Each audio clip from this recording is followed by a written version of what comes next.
Hello friends, मैं doctor Rohitash बाजिया, शिशु रोग विशेषज्ञ from Saroj hospital Sikar.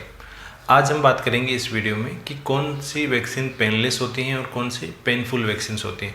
Painless vaccine लगवानी चाहिए या पेन वाली वैक्सीन लगवानी चाहिए। दोस्तों, ये जो टर्म है पेनलेस पेनफुल वैक्सीन, ये बनी है एक वैक्सीन जिसको हम बोलते हैं डीपीटी की वैक्सीन। डीपीटी यानी डिप्थीरिया, पर्टुसिस और टेटनस।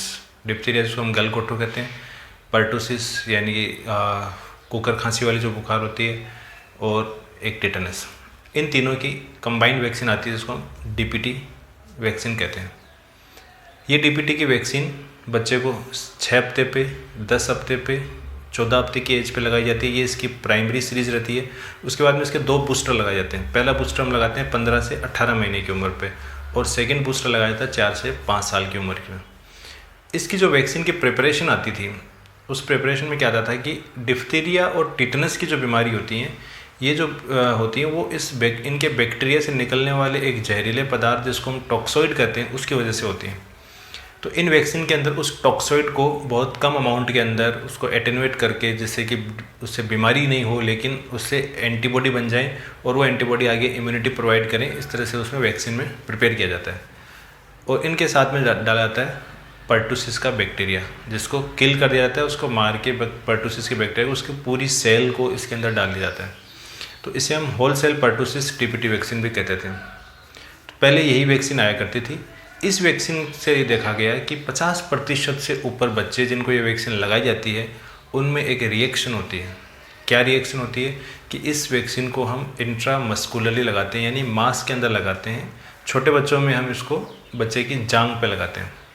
तो जहाँ इस वैक्सीन को हम लगाते हैं वहाँ पे बच्चे को सूजन आ जाती है, वो पैर का वो हिस्सा लाल हो जाता है, उसे छूने पे बच्चे को दर्द होता है, और बच्चे को बुखार भी आती है इसकी वजह से।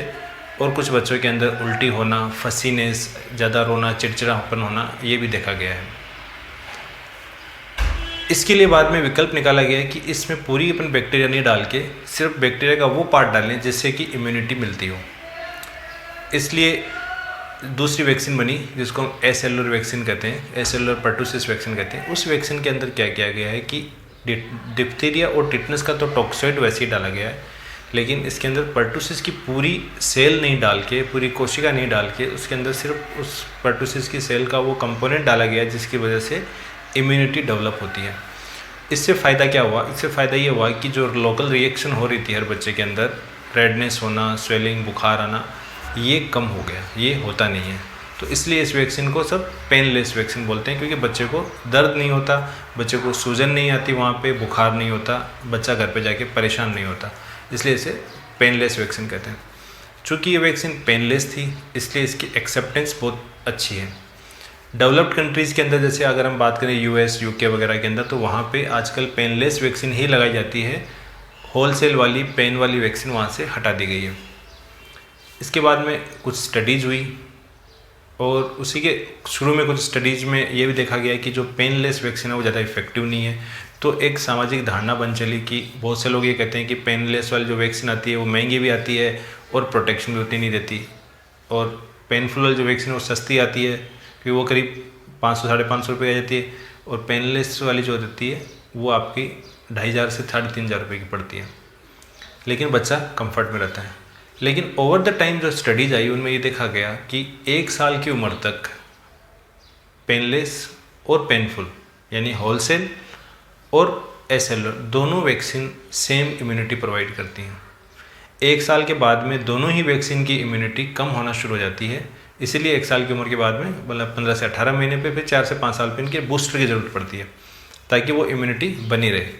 तो उसके बाद जो इम्यूनिटी डाउन होती है वो एसेलुलर यानी कि पेनलेस वैक्सीन में थोड़ी सी ज़्यादा डाउन हो जाती है बजाय पेनफुल के।